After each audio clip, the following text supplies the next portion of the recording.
Foi, Marcelo? Foi, Foi só? Foi mesmo? Vocês acompanharam Foi mesmo. um problema com os jogadores do Vanderlei Palmeiras? tem Não? que um. Um amigo nosso está envolvido no escândalo, um homem de comunicação aqui de Maringá. Judiação, menino bom, rapaz. Se envolve, né? Vanderlei, vamos começar então do início. Natural, estamos aí. Vamos lá. Eu queria, Vanderlei, que você falasse para nós um pouco como é que se deu a sua entrada no futebol. Da onde você veio, como é que você começou a jogar bola e como é que você foi inserido no futebol profissional. Eu sou oriundo do bairro do Ipiranga, em São Paulo. Como todo jogador na várzea, eu me projetei. E, por destaque, me convidaram para treinar no Nacional, nas categorias infantil, né? Categoria infantil. Aí joguei infantil, juvenil, e com 17 anos já me profissionalizei no próprio Nacional. Disputei alguns campeonatos paulistas. Em 1961, o Nacional caiu para a segunda divisão. Naturalmente, eu estava nesse grupo, né? Mas o Nacional era um time que marcou muito na minha vida pelas oportunidades que me deu, né? Aí eu fui transferido para Jacarezinho, porque eu tinha parado de jogar futebol. Fui trabalhar num laboratório pelo salário. Eu ganhava mais no laboratório do que no Nacional. E depois veio uma proposta para mim ganhar 3 vezes mais no futebol, lá para Jacarezinho. Me transferi. E com um pouco tempo, numa partida amistosa contra o Grêmio de Maringá, um empresário do Internacional de Porto Alegre se prontificou de me levar para o Internacional para mim fazer um teste. E o Grêmio de Maringá saiu na mesma semana de Maringá e foi para Jacarezinho e me contratou. E entre a expectativa de ir para o Internacional, era uma incógnita, sei lá se eles voltariam, e a certeza do Grêmio, porque também no Grêmio tinha alguns outros jogadores que nós jogamos juntos no futebol de São Paulo, no Nacional. E eles fizeram maior referência da cidade de Maringá, uma cidade próspera, uma cidade pujante, que tinha um futuro muito grande, porque Maringá tinha, nessa época, 16 anos. E vim para Maringá, fiz um contrato relativamente bom para mim, mas melhor para eles, porque eu não recebi o que tinha o direito de receber. Mas cumpri. Jogadores ali daquela época, Vanderlei, que você poderia destacar que eram seus companheiros em campo e que também eram amigos seus? A gente teve, todos eram amigos, porque o ambiente futebolístico era diferente, não tinha grupinho, não tinha panelinha, era uma família. E eu tinha como os mais próximos o Zuring e Edgar, porque nós viemos juntos do futebol de São Paulo, do próprio Nacional. Primeiro eu, depois o Edgar, depois o Zuring, né? Só que eu e o Edgar viemos para Jacarezinho e Maringá, o Zuring já veio direto para o Grêmio. Nós tínhamos o Maurício, o goleiro, todos, eu não posso, também era da Esportivo Jacarezinho. Eu não posso citar alguns nomes, porque seria injusto com outros, né? Mas o ambiente era totalmente familiarizado, onde a gente tinha um relacionamento de uma irmandade, assim posso dizer. Não havia divergência, não havia desentendimento. Qual que era a sua posição em campo?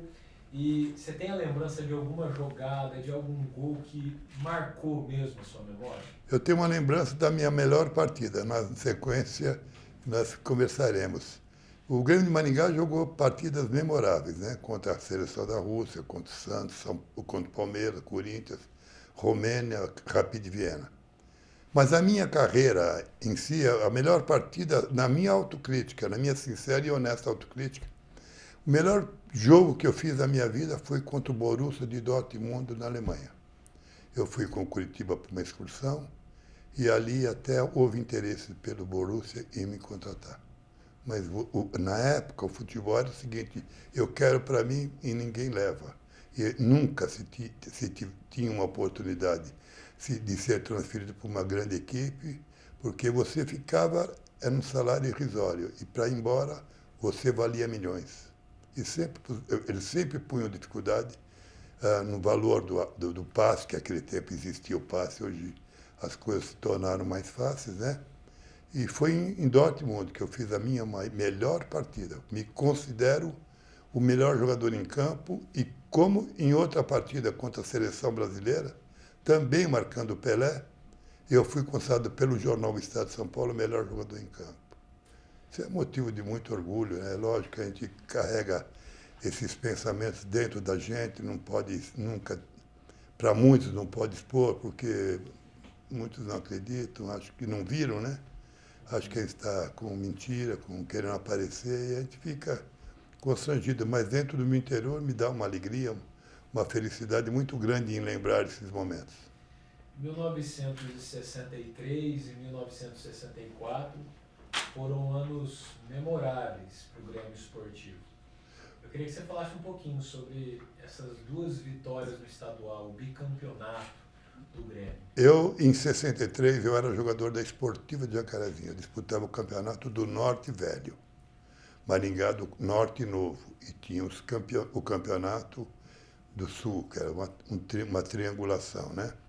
E eu, quando joguei contra o Grêmio, fui imediatamente contratado, mas eu continuei jogando aquele campeonato pela Esportiva até para que no final eu me apresentasse no Grêmio, como aconteceu.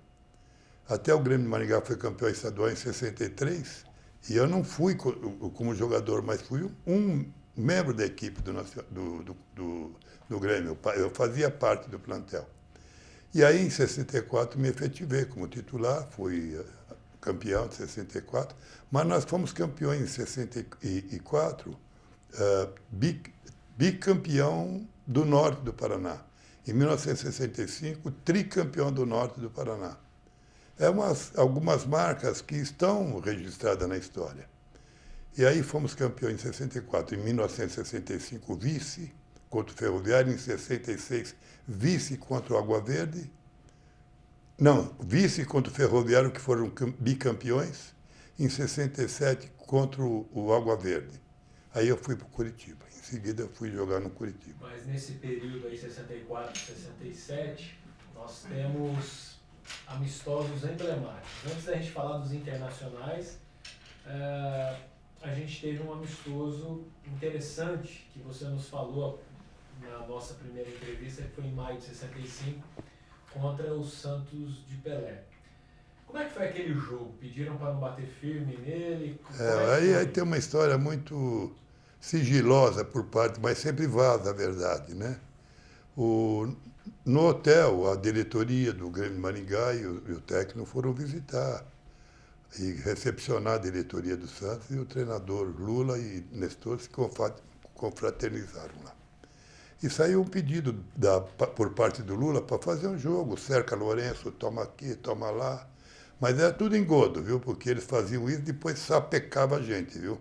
O homem era malandro, o Lula. Ele fazia uma proposta de docilidade e depois vinha com uma espada na mão. E o Santos era um time imbatível. Aquilo lá, se você não fosse um time competitivo, forte mesmo, marcação violenta, com virilidade, sem maldade, era difícil superar o Santos. E foi aí que o Lula propôs um jogo de amigos, né? De festividade, e o treinador do Grêmio de Maringá, não, vamos jogar para valer. Porque o time do Grêmio era realmente muito poderoso, o Grêmio de Maringá era o melhor time do Paraná. E dava para jogar contra o Santos de uma maneira, não digo igual. Perderia de poucos gols, mas perderia. Não tínhamos a mínima possibilidade de vencer o Santos. E ninguém tinha naquela época. Foi aí que o Destor, nosso treinador, chegou para nós e falou, gente, aí o Lula propôs, se vocês fizerem uma falta em qualquer um dos 11 jogadores, eu troco os 11 pelos 11 que estão no banco. E, de fato, tinha 11 no banco. E depois você responde aí para a torcida por que o Pelé saiu. Pô, quem que vai mexer com uma caixa de marimbondo dessa, vai tirar o rei? Acabou o espetáculo. E foi aí que nós recebemos a orientação para cercar os caras. Deus me livre. Como diz o outro, dando no pescoço deles as coisas seriam difíceis, imagine deixar os caras jogar. Eles tinham uma facilidade para fazer a bola rolar. Era uma força técnica invejável, admirável. E fomos envolvidos realmente. No primeiro tempo até que nós tivemos uma atuação boa, porque eu e o Zurinho fizemos uma modificação para contrariar a orientação do técnico. E a nossa modificação na parte tática funcionou, porque virou 2-1. Virou dois, o gol do Peixinho, o gol do Coutinho e o gol do próprio Edgar, que esteve aqui ontem, esteve gravando aqui. E perdemos o primeiro tempo por 2-1. Insatisfeito, faltando humildade para o nosso técnico, ele exigiu que o Zurich fizesse o que ele tinha mandado fazer e não aquilo que nós tínhamos mudado. Mas foi a gota d'água. E o senhor se lembra de ter conversado, trocado alguma palavrinha com o Pelé, com outras estrelas do seu? Eu fui muito gentil com o Pelé. Na primeira jogada, o Laércio olhou para fazer o lançamento com as mãos. Eu percebi que ele ia jogar ou não jogar. Eu fiz que voltei, ele jogou e eu me antecipei. Mas a notícia era que o Pelé estava com uma luxação na clavícula. Aí eu me antecipei, a bola rolou e tudo bem. Eu voltei para ele e falei, pode jogar, velho. Ninguém vai te bater, você, a estrela é você, não somos nós, não. Pode jogar, não vou te machucar nunca. Porque ele encolheu, né? É tudo mentira, e que tapearam nós, essa é a verdade. Os caras eram malandros. Bom, em 1966 a gente tem outros amistosos bastante importantes contra a União Soviética, Rapid de Viena, Romênia. Eu gostaria que o senhor falasse um pouquinho sobre cada um desses jogos e o que o senhor se lembra dos jogadores, a dificuldade de jogar com esse pessoal. Eu contra o Rapid de Viena não joguei. Eu estava machucado, não pude jogar. Mas contra a Rússia e a Romênia eu joguei. E os caras eram uma máquina de jogar futebol. Era uma poderosa seleção de um país que tinha ser respeitado, né? A própria Romênia tinha uma seleção extraordinária. Mas primeiro foi o Rapid de Viena. O Rapid, depois a seleção da Rússia, porque nós tínhamos perdido tempos atrás o Santos, de 11-1. E nós não poderíamos negligenciar nesse jogo contra a Rússia. Nós tínhamos que jogar de uma maneira que não jogamos contra o Santos. Jogando sério, duro, jogando com virilidade na bola, sem maldade. E o resultado foi realmente satisfatório. Vencemos por 3-2, com méritos. E essa própria seleção da Rússia, meses depois, foi a quarta no Mundial da Inglaterra. E depois jogamos contra o Rapid de Viena, contra a seleção da Romênia. Os caras parece que estavam em 20, do jeito que os caras corriam. Meu amigo do céu. Era muito difícil marcar eles. E eles parecem que tinham um aço no corpo. Você batia, caía, rapaz. Os caras eram uma... É que nós vencemos na técnica. O time do Grêmio era indiscutivelmente um time de alto nível técnico. E, tecnicamente, nós superamos a força física deles, né? E a torcida era o 12º jogador em campo? Olha, eu, com toda sinceridade, mínimo de público nos jogos do Grêmio que eu participei, 15, 16, 18 mil torcedores. Mínimo. Maringá sempre foi a maior renda da história do futebol enquanto o velho Grêmio existiu. Ninguém superou, nem capital, ninguém do interior superou o Grêmio nas rendas. E número de público também. Como é que era a rotina do jogador, Roderley, naquela época aqui em Maringá? Tinha o geral, tinha o treino tático, técnico. Fala um pouquinho como é que era a semana preparatória. É muito importante falarmos desse assunto, que é muito pouco abordado, né? Nós tínhamos a segunda-feira livre. Aí ia para os goles, tudo bem. Mas na terça-feira você fazia um trabalho matinal, trabalho físico. E só que tem um pequeno detalhe, não tínhamos um preparador físico para fazer um trabalho metódico dentro das regras do jogo, que era um preparador com conhecimentos técnicos para implantar um trabalho eficiente. Porque naquele tempo um cara de 90 quilos estava com 10 quilos a mais, treinava, o mesmo que eu treinava e estava abaixo do peso. Então era um método totalmente difícil de entender. Hoje, se a gente militar, a gente não permite que isso aconteça. Então nós treinávamos a mesma coisa, todo mundo, o gordo, o magro e o machucado. O ferido podia estar do jeito que tivesse o seu estado físico, tinha que treinar. Porque geralmente era um ex-jogador que fazia esse trabalho e nós tínhamos que colaborar, porque ele precisava se manter empregado e nós tínhamos que ajudá-lo a se manter ali naquela posição. Era muito sacrificada a coisa, muito difícil. Treinava-se um treino com futebol, um treino coletivo. Na quarta, na quinta, o mesmo trabalho, só uma vez por dia. Na sexta, que eles falavam, o termo era esse, né? O apronto final. e no sábado era um recreativo. Mas só que nós treinávamos para valer, era 2, 3 horas de trabalho ininterrupto, cansativo, que naturalmente, pela juventude que a gente tinha na época, condicionava a gente a poder a resistir à força desses adversários fisicamente melhor, né? E era esse o nosso trabalho. No sábado nós fazíamos um recreativo, dependente do momento do campeonato nós concentrávamos para decisões, nas partidas finais para decidir título. Nós concentrávamos num determinado clube que tinha aí, o Vale Azul, durante o dia, almoçava, jantava e nós íamos para o hotel à noite dormir. No outro dia voltava, fazíamos os treinamentos e voltava para o Vale Azul. Então era essa a rotina. E no domingo você tinha a grande responsabilidade para cumprir o seu papel, dignificar o seu papel de atleta perante o seu torcedor, perante a sua diretoria, perante os seus companheiros, perante uma comissão técnica. Você se dedicava com corpo e alma e o futebol que nós jogamos nunca nos deu absolutamente nada. Mas nós demos tudo o que tínhamos para o futebol. Eu queria que o senhor falasse sobre os dirigentes do Grêmio Esportivo. Quem foram os dirigentes e quais personalidades o senhor destacaria? O Grêmio de Maringá tinha como presidente o Navarro Mansur. Tinha alguns outros dirigentes, como o João Versés, Aníbal Matias, Oswaldo Molina, o doutor Sérgio Soares, o doutor Nabi Zacarias, foram presidentes, não citei agora. E são pessoas boas. César Balebon militou também no departamento de futebol, doutor Luiz Carlos Borba, que uma família tradicionalíssima, inclusive da imprensa, onde o Ronaldo Borba militou por muito tempo na capital, na Rádio Clube Paranaense. E eram dirigentes amadores, né? Porque não tinham, eles deixavam os seus afazeres particulares para se dedicar ao futebol. E não tinham lucro, sei lá, né? A gente não sabe também. Só sei que a gente cumpria o nosso contrato. Eu cumpri um contrato de 1 ano, cumpri religiosamente, e o combinado, que seria uma luva, um determinado valor em dinheiro, eu não recebi. Primeiro ano eu recebi, até investi um pouco, mas segundo ano nada recebi.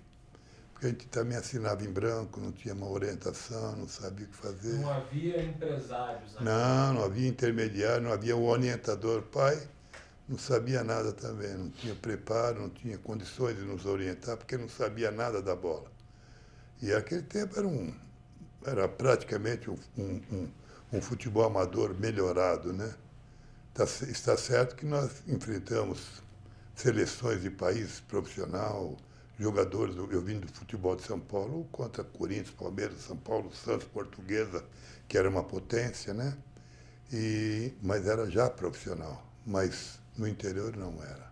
As pessoas reconheciam o senhor na rua? Como é que era essa relação com o torcedor fora de campo? A gente era reconhecido, sim. O torcedor gostava muito da gente.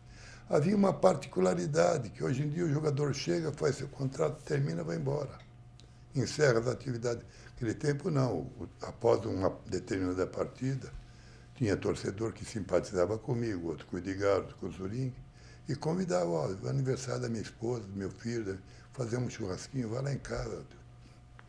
Daqui a pouco já está tudo pronto, convido vocês para ir em casa lá. Então, nós tínhamos um contato com o torcedor. Nós vivíamos ao lado deles. Onde nós estávamos, o torcedor estava nos acompanhando. Nós íamos treinar sempre acompanhado pelo treinador, pelo o torcedor, que vivia os momentos mais felizes que se podia oferecer, eles viviam, nós oferecíamos para eles. Eles retribuíam com amizade. E nós vivíamos muito bem com o torcedor. Era uma delícia você sair. A gente muitas vezes ia numa churrascaria, na hora de acertar já estava pago. E era muito bom. Nós vivemos um momento de glória aqui em Maringá, porque foi tudo tão bom na nossa história que permanecemos. Eu vim para cá 60 anos atrás, para pegar o meu e partir, e não consegui. Maringá me conquistou e aqui até o final. Do que o senhor se lembra quando o senhor chegou em Maringá pela primeira vez para morar, de fato, para jogar e para morar lá em 1963? O que o senhor achou da cidade? Eu fui morar numa pensão, num hotel. Eu fui no hotel e depois eu fui num pensionato, e posteriormente eu trouxe a minha esposa e meu filho, só tinha um menino, e aluguei casa e fui morar numa casa na Zona 2. Mas nós vivíamos com muita dificuldade também, porque o pagamento saía com algumas dificuldades. A gente tinha que ficar em frente à sede, assediando o diretor para nos acertar o pagamento. Mas o Grêmio Maringá tinha muito dinheiro em relação a hoje, porque esses 25 mil torcedores que levávamos para campo eram duas rendas de 20 mil torcedores, ou seja, 40 mil, vamos supor, R$50 a média hoje. E a folha de pagamento não chegava, na época, a 200 mil. Então, tinha dinheiro o Grêmio Maringá. Mas nós não podemos também fazer críticas sobre a administração do dinheiro, não, quem se veio ou não veio. Mas era muito bom. O torcedor era nosso amigo, nós éramos amigos do torcedor e nós confraternizávamos muito com o torcedor mesmo. O senhor comentou que geralmente nas horas de folga vocês gostavam de aproveitar a noite. Eu era ligeiro, eu era um dos mais rápidos. Tomava meu banho, e aí eu falava para a mulher que eu ia no churrasco, numa festa, eu enganava ela, enganando eu mesmo, né? Mas a vida era assim, todo mundo tinha esse perfil, quase todo mundo tinha. Tinha alguns que não. O Edgar, por exemplo, era direitinho. Edgar, Zuring, era comportadinho. Onde que o senhor ia à noite aqui em Maringá? Que estabelecimento? Não, nós íamos para o Bar do Império, né, que era o bar tradicional de Maringá. Quando não era no Império, era na zona mesmo. Nós íamos para as noites lá. Mas era uma coisa que, se analisarmos hoje, era um lugar que a gente ia lá para sentar, tomar, beber a cerveja, para não ficar em boteco. Chegava muitas vezes, já vinha embora, não tinha também toda essa impressão que se tem, que era só para ir atrás de mulheres, essas coisas, não. A gente encontrava com os caras lá, todo mundo se encontrava lá. E havia algum jogador naquela época que tinha problema mesmo com bebida, que bebia demais, assim, que o senhor se lembra? Eu era bom no gole, eu era nervoso para tomar. Teve um Viraci, bebia bem o Luiz Roberto. O Luiz Roberto era um baiano de Ilhéus que eu tive orgulho de visitá-lo, e ele tinha amputado um dos pés, né, tornozelo, e faleceu recentemente. Era também porque tinha a turma do gole, né, que a gente fala. A turma do gole e a turma do leite. Edgar, Zuring, esses caras do leitão. De vez em quando tomavam uma cerveja. E não iam para a noitada, não. E os que eram do gole que iam para as noitadas, a gente se reunia em bares. O senhor se lembra de alguma história curiosa aí, de ter bebido muito numa noite, ter que ir jogar no outro dia? Não, aí não. Eu vou com toda a franqueza e sinceridade que me é peculiar. Eu, na quinta-feira, nem com minha mulher eu namorava. Não bebia nada na sexta, no sábado e no domingo eu voava em campo. Pela responsabilidade. Porque também existia um mito que não podíamos fazer nada disso. E nós respeitávamos. Tem essas particularidades que muitas vezes você fez uma pergunta até certo ponto para mostrar para quem não conheça as coisas do futebol, saber que existe. Então, eu tinha muita responsabilidade. Quinta, sexta, sábado, nada de bebida, nada de noitada, nada de zoeira, nada disso. A gente tinha... Eu era mais largado no domingo à noite e segunda-feira, porque já na terça nós treinávamos e o treinamento era puxado.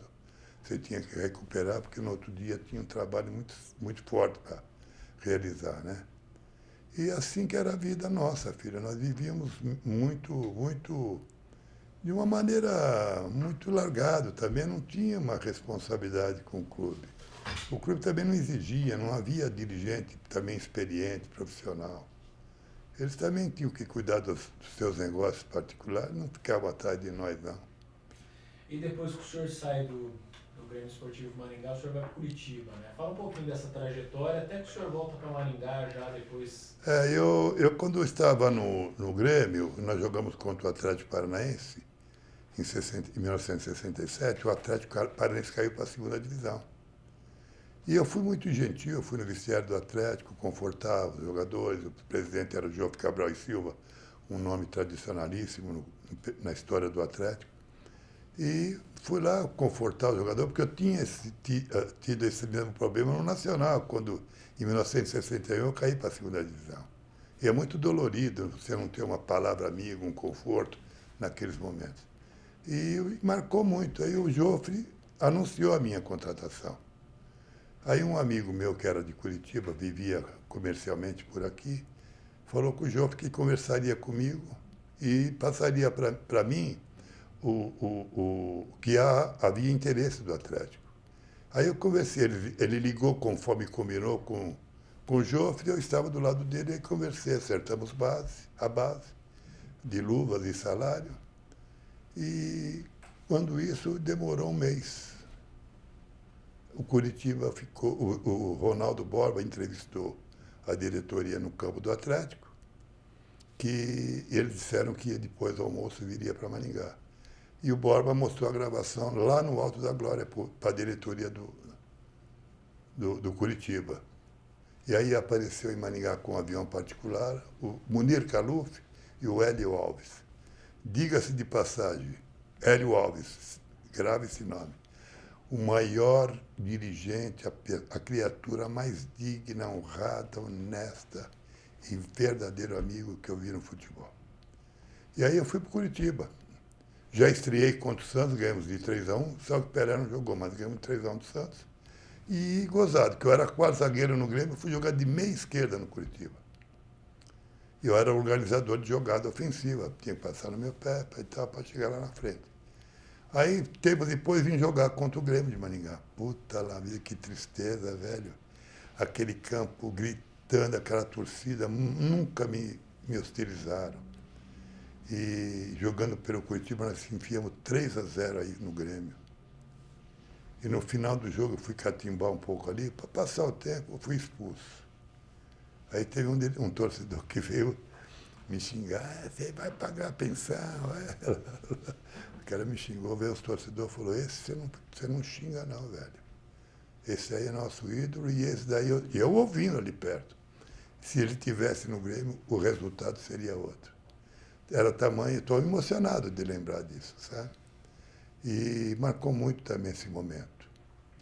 Então, o futebol, naquela época, era isso aí, uma força muito grande dentro do nosso interior para podermos oferecer para o torcedor. Essa era o objetivo na nossa filosofia de vida. Ganhar a conquista do torcedor, sermos ovacionados sempre, sabe? Sempre respeitados, e éramos respeitados. Valeu a pena, viu? Valeu a pena ter escolhido essa profissão. O senhor jogou bola até que ano? Eu joguei até 73. Em 1973 eu dei e eu encerrei a minha carreira jogando contra o Atlético Paranaense aqui em Maringá. E eu fui considerado o melhor jogador em campo, viu? Eu, nesse jogo, marquei o Barcimi Sucupira. E no final do jogo me deu um estalo. Eu disse que não jogaria mais futebol naquele momento. Numa entrevista que eu dei, falei, encerrei minha carreira nesse momento. Porque agora é a hora de eu encerrar, porque tem dirigentes querendo encerrar minha carreira, me afastando. E para não dar esse prazer para ele, eu vou tomar a iniciativa de encerrar minha carreira nesse momento. E havia uns diretorzinhos que falavam, pô, 32 anos, amigo, a gente era novo, eles tratavam a gente como jogadores velhos. Você vê cara jogando com 33, 4, 5, 7. E os caras, antigamente, a ignorância também predominava no futebol, né? Vanderlei, para a gente encerrar, o que o futebol foi e é para você? O futebol é uma alimentação que eu tive, o futebol me sustentou. Deixa eu só perguntar de novo, porque teve um celularzinho aí que tocou. E o meu tocou. Não, mas vamos lá, vamos de novo. Vanderlei, o que foi e o que é o futebol para você? Eu sou grato pelo futebol, né? Porque o futebol me projetou. Eu tive o privilégio de, além de ser campeão, perdi título, também caí para uma segunda divisão, uma emoção muito negativa, né? Uma tristeza muito grande. Também a alegria de ter jogado num time como o Grêmio de Maringá e Curitiba sendo campeão do Paraná. Mas uma alegria também por ter conhecido novos países da Europa, coisa que eu, para mim, eu não teria condição de oferecer. E os amigos, o reconhecimento pela amizade. Eu tenho uma gratidão muito grande pelos amigos que eu sei que gostam de mim, porque também eles sabem que eu gosto deles, é verdade, sincera. E a gente tem essa alegria de ser feliz. Pouco ganhamos, mas na minha época ninguém ganhou. Como exemplo, em 1958, o Brasil foi campeão do mundo na Suécia. Sabe o que ganhou cada jogador da seleção? Um Fusca. Analise hoje o que os caras não ganhariam. Então, o futebol não era tão profissional, não era tão valorizado financeiramente como agora. Agora inflacionaram, mas graças a Deus fizemos um bom trabalho, a nossa história está registrada com tudo aquilo que fizemos e fizemos uma história digna e honrada, porque sempre dignificamos a camisa que eu joguei, sempre honrei e por onde eu passei deixei uma marca muito boa.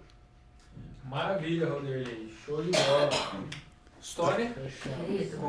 Câmera foi? Foi só? Só. Roderley, take you. What did they go? Sit there, show comes. She see you see. Let's go. Thanks.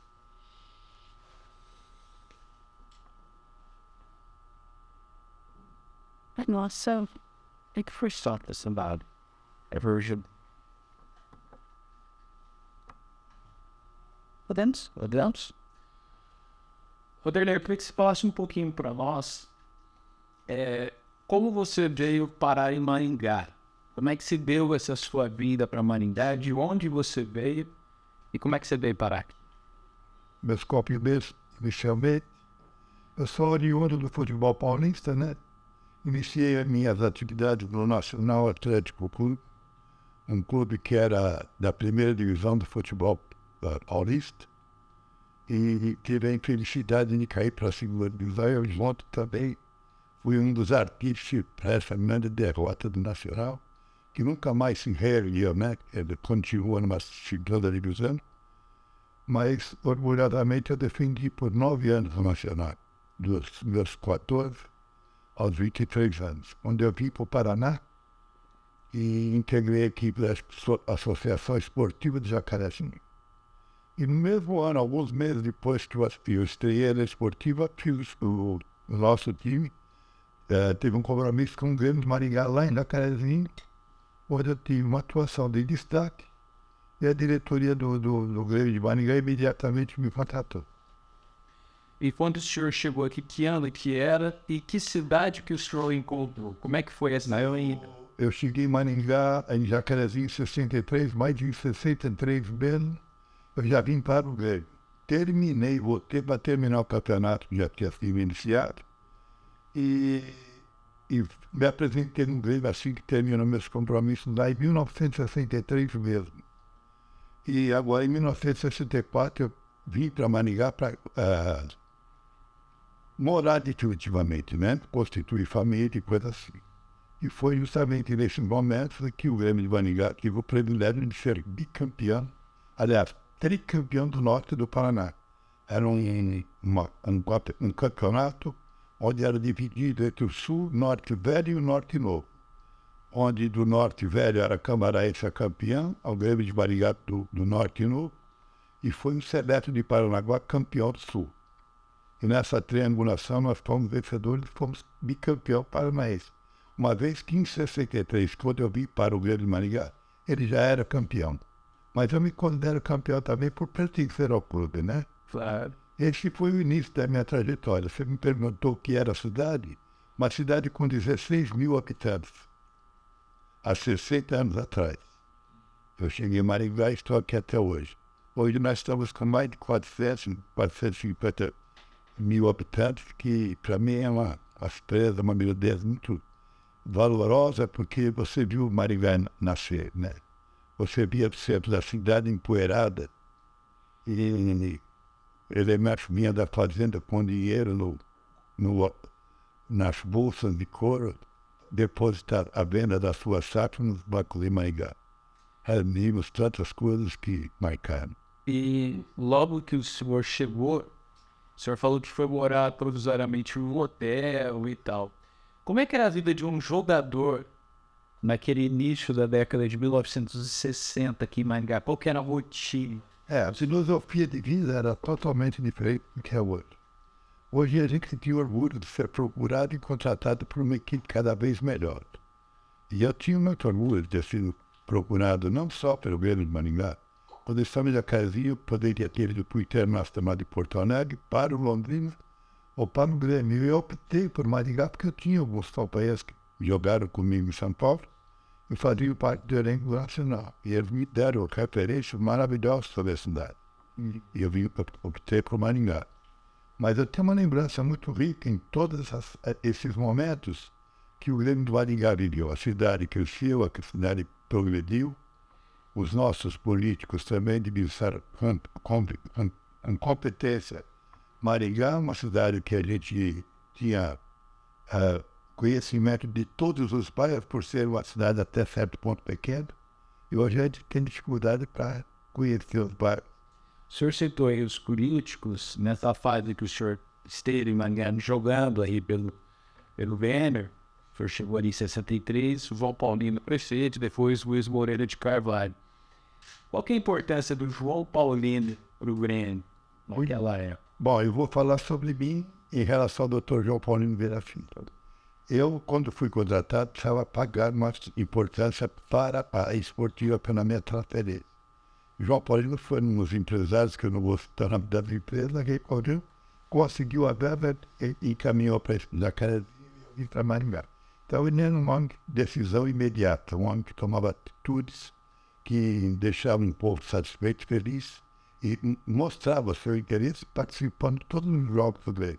Muitos deles fora de Maringá, ele acompanhava a delegação.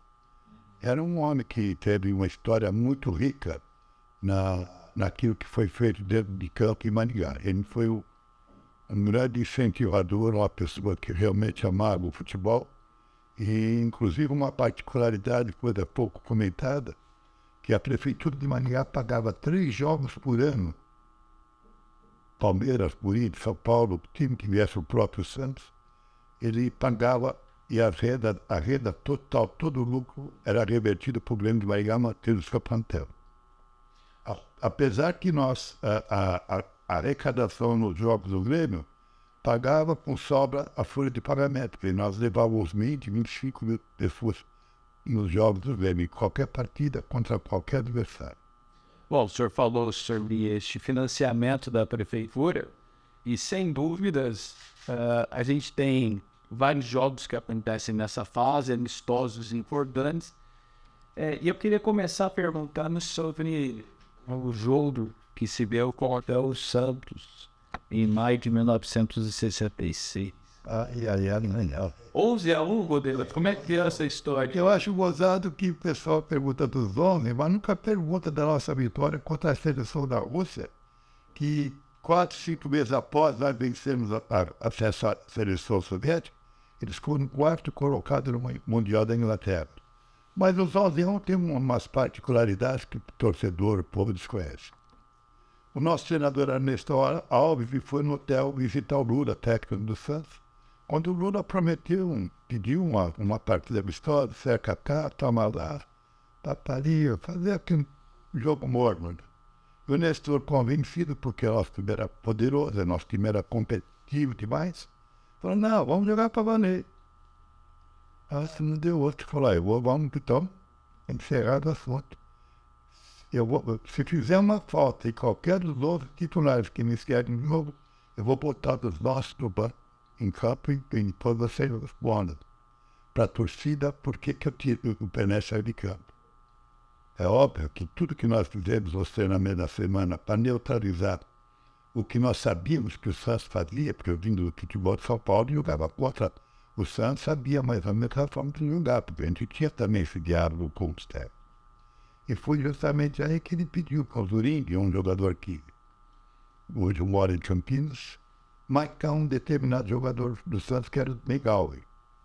Depois da preleção, eu falei, não vai marcar nada, ele vai te levar lá para a grande área do Santos, e eu vou ter que marcar o Pelé é onde ele me levar.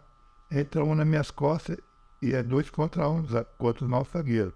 Se eu ficar, ele faz a tabela e ele recebe e vem para cima. E eu fomos proibidos de fazer falta. Eu não podia fazer falta nele na passagem dele por mim. Foi justamente aí que nós fizemos essa mudança. Ele marcou o Mengalvio para mim, o Pelé para mim, e eu tinha a responsabilidade de marcar o Pelé na sequência do campeonato. Eu teria que me virar. E, por coincidência, com essa modificação que eu e o Domingo fizemos, virou 2-1. O gol do Peixinho, o gol do Peixinho, o gol do Coutinho. E o Edgar, que vai estar presente aqui, ele fez o 2-1. Insatisfeito no intervalo, o nosso treinador exigiu que ele marcasse o Mengalvio. Então, o Mengalvio levava o Zurim, o Pelé ia buscar. Eu não podia ir porque o Lima entrava, Carlos Alves, todo mundo entrava, os homens de meio campo. Eu ficava, o Pelé que subia e fazia a tabela, eu não podia pegar no caminho, porque a mentira era que ele estava com uma luxação na cabeça. Então enganaram o nosso treinador, entramos no jogo do Lula e fomos lá, naturalmente, proibidos de fazer falta, Paulo. Se desse no pescoço dos caras, já ia levar um montão. Deixando jogar, então, deixando jogar Peixinho, que jogou na ponta direita, Mengalvio e Coutinho, Pelé e Pepe, brincadeira, deixando jogar. Nós deixamos. Mas se talvez não tivesse tido esse acordo de não chegar junto nos jogadores, teria sido diferente. Mas o treinador insatisfeito, olha a falta de humildade, insatisfeito com 2-1 para o Santos, modificou. No dia em que o time que está ganhando no semestre, deixasse para ficar 4-2 ou 4-5-1, tudo bem. Ele propiciou ao Santos aquilo que o Santos queria. A moleza que nós poderíamos oferecer, acabamos facilitando para o Santos no segundo tempo. Aí ninguém aguentou, né? Aí foi 9 no segundo tempo. Eu não sabia quem marcar mais, não tinha até noção da coisa. Mas eles eram muito poderosos, o Santos batia mesmo. Bom, eu não me sinto envergonhado de dizer que já tinha levado de 10 na Minas Belmiro, né? Com o Nacional já tinha levado 10, então só freguei de bandeja de Santos. Bom, mas a gente não quer falar só sobre a derrota. Não, é um time forte. Não, vamos conversar tudo. A nossa trajetória é bem conhecida, não adianta mudar porque vão me desmentir, mãe. No início de 1965 tem 2 amistosos muito importantes, amistosos internacionais. Um contra a seleção da União Soviética e outro contra o Rapid de Viena. E depois a Romênia. Vencemos a Romênia, vencemos o Rapid de Viena e vencemos a seleção. Para o telespectador, as pessoas que vão acompanhar essa programação, ter uma noção do que era o time do Grêmio Maringá. Eu não falei que o Grêmio Maringá era o melhor time do Brasil, era competitivo, com boa qualidade técnica. E esse time nosso fazia de frente para qualquer time na época. Mediante essa modificação de última hora, de não fazer falta. Mas não deixou de ser a maior acontecimento histórico do futebol do Maringá. É tão importante que não se falou da vitória contra a seleção da Rússia. E isso marcou, e eu me sinto orgulhoso de ter participado desse. E como é que é, assim, os bastidores ali dos jogadores? Vocês recebiam esses informativos com certa antecedência contra quem vocês iriam jogar? Era tudo em cima da... Como é que funciona? O treinador pediu no intervalo, antes do jogo, para cercarmos os caras. E no intervalo do jogo ele fez a mudança que internacional. E nós conhecíamos o futebol. Quem que não conhece? Todos nós presentes sabemos como joga o Santos, como joga o Palmeiras de São Paulo. É futebol de altíssimo nível. Contra esses amistosos internacionais, qual que é a lembrança assim, que o senhor tem, por exemplo, e a China? E o Betreverde, eles eram um jogador muito duro, fisicamente. Você jogando contra eles, o preparo físico deles batia de 8-2 em nós. Nós finalizávamos um trabalho físico por um ex-treino de jogador dando condicionamento físico para nós. Sem nenhum método, sem nenhuma técnica. Esse trabalho não tinha efeito, que tinha uma seleção de um país onde a preparação física e onde a maioria deles eram militares. E eles tinham uma coisa, você batia neles, derrubava dois. E nós vencemos todos esses obstáculos, essa dificuldade que eles ofereceram. Vencemos com técnica. Sem virilidade, sem pontapé, sem nada. Na maior qualidade, na disputa de quem pode mais, chorar menos, eles choraram mais. Qual era o papel da torcida naquela época, Brulé? Que lembrançaria que era um espetáculo. Os piores momentos que viveu o futebol de Maringá levava 10, 12, 15 mil torcedores no carro. Mas habitualmente era 20, 22, 25 mil torcedores. Maringá tinha a maior renda do futebol do Paraná. A maior renda no final da competição era do Grêmio do Maringá. O maior público em campo, o Grêmio do Maringá. Era um time que o povo era apaixonado, não só de Maringá. O Grêmio do Maringá, que eu joguei, o mesmo esportivo do Maringá que eu joguei, era o time do interior do Paraná, do norte do Paraná, pessoa de fora. Até de Presidente Prudente, vinha no Mato Grosso assistir jogos por ver. Porque adotaram o Grêmio do Maringá como sua equipe, o seu time, né? Como se hoje tem muito coxa branca aqui, tem muito atleticano, também tinha Grêmio do Maringá, quando tem alguém. O senhor jogou até que ano? Eu joguei até meus 33 anos, 32, 33, porque na época era tido como velho depois dos 30. E eu parei jogando bem. Modéstia à parte, eu acho que joguei bem, né? Não sei se era o opinião dos outros. Eu joguei contra o Atlético Paranaense no estádio Boriscore dele, e foi considerado o melhor jogador em campo. E quando me deu um estado, e quando fui entrevistado, eu fui de categoria de ver. Quem me viu jogando, viu. Quem não viu, não joga mais. Encerrei depois da minha carreira. E que data é essa? Daí foi em 72, 73, por aí. Porque eu já tinha ido para o Curitiba, fui campeão 2 vezes no Curitiba, voltei para o Grêmio e ali foi que eu encerrei minha carreira. Qual que é a diferença que o senhor poderia analisar do futebol maringaense de quando o senhor chegou em 63 e quase 10 anos depois, quando o senhor encerra a carreira, tinha uma diferença de torcida, tinha uma diferença de infraestrutura, tinha uma diferença em campo? Qual é essa análise, senhor?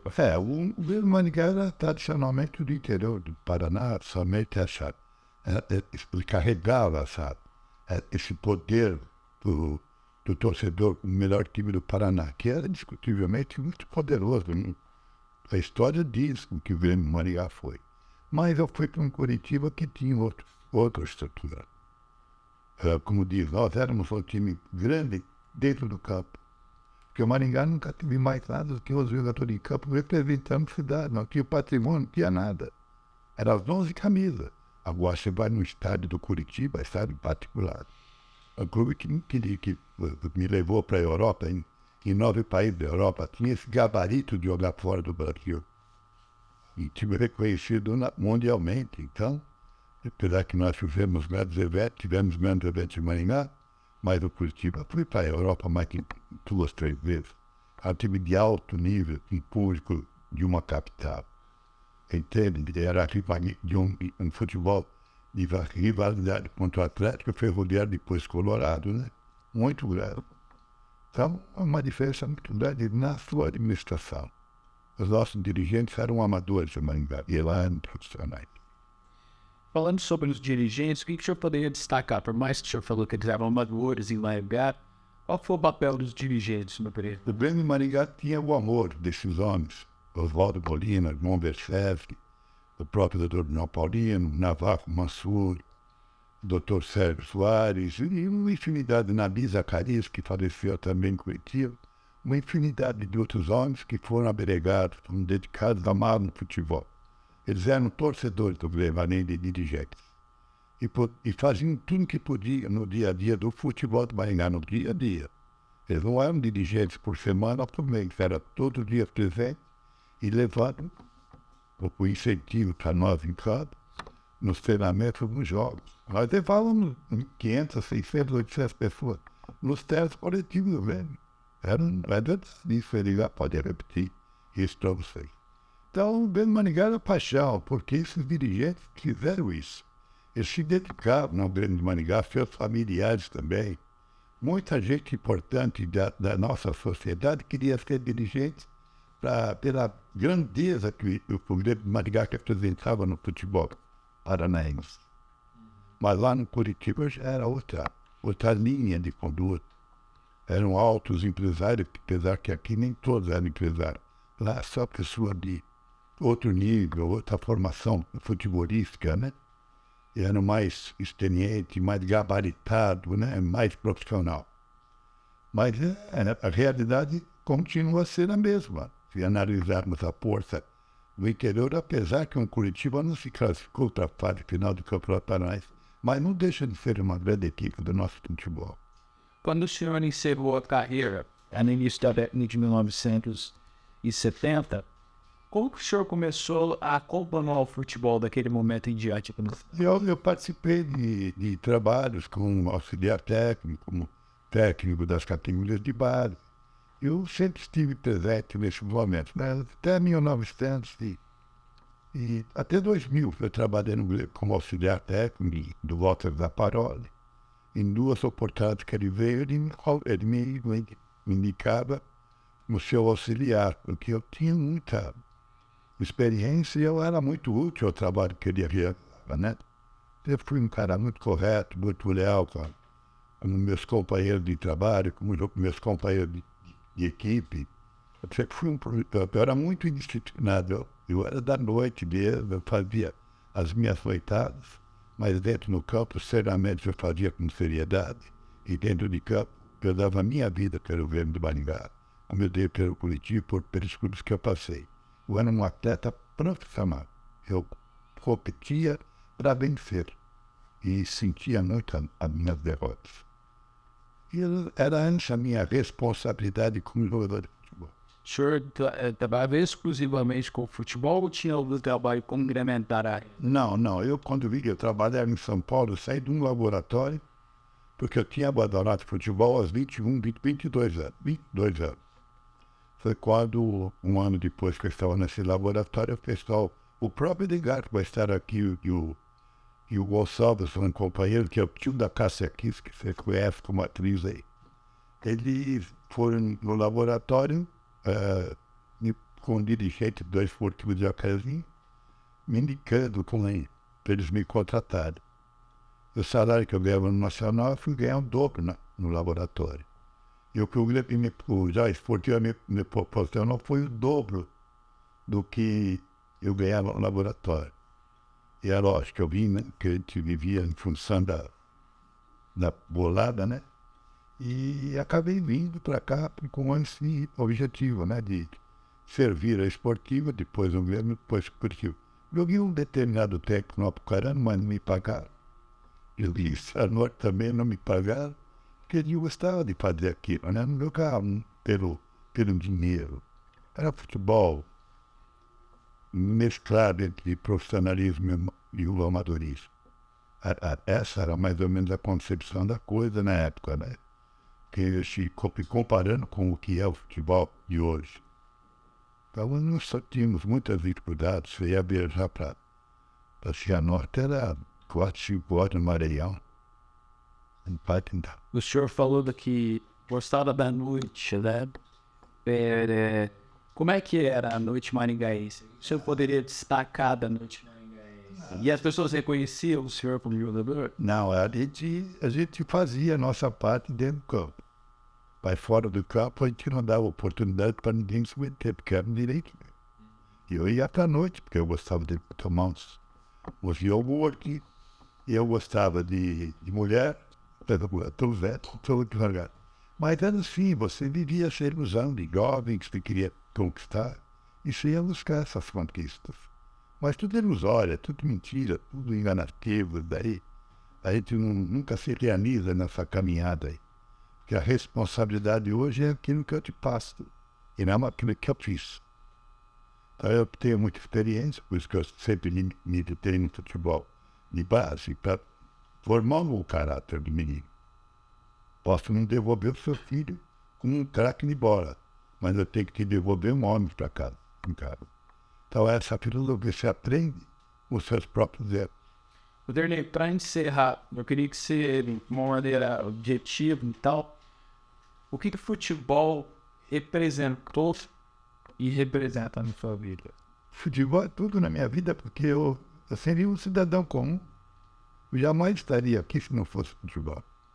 Eu era menino pobre, eu era jornaleiro. Meu pai tinha uma banca de jornal, entregador de jornal, também entregava jornal. E minha mãe não queria que eu jogasse, meu pai incentivava. Uma das minhas irmãs, que ainda é mais velha do que eu, e está viva em São Paulo, me ajudava, me incentivava a jogar futebol. Eu cresci dentro de um campinho de terra, fui crescendo, fui para o Nacional, fiquei 9 anos, depois fiz essa trajetória no futebol do Paraná e me tornei, modéstia à parte, um jogador muito conhecido, muito respeitado. E modéstia à parte, enquanto eu joguei, eu fui considerado o melhor corda-zagueiro do futebol do Paraná. Eu faço parte da história dos 100 melhores atletas da história do nosso futebol. Eu falo isso com muito orgulho, é o que você me perguntou. O que me representa? Esse orgulho de ter sido um atleta profissional, que com muita dignidade, com muito respeito ao público, aos meus dirigentes e companheiros, eu entrava em campo para vencer. Eu poderia errar, mas eu procurava a perfeição para oferecer para os outros, não só para mim. Maravilha, Vanderlei. Obrigado, foi ótimo. Show de bola. Querido, a gente vai fazer uma foto sua agora, tá? Fica aí, Pode dar mais. Quer tirar dúvida dele?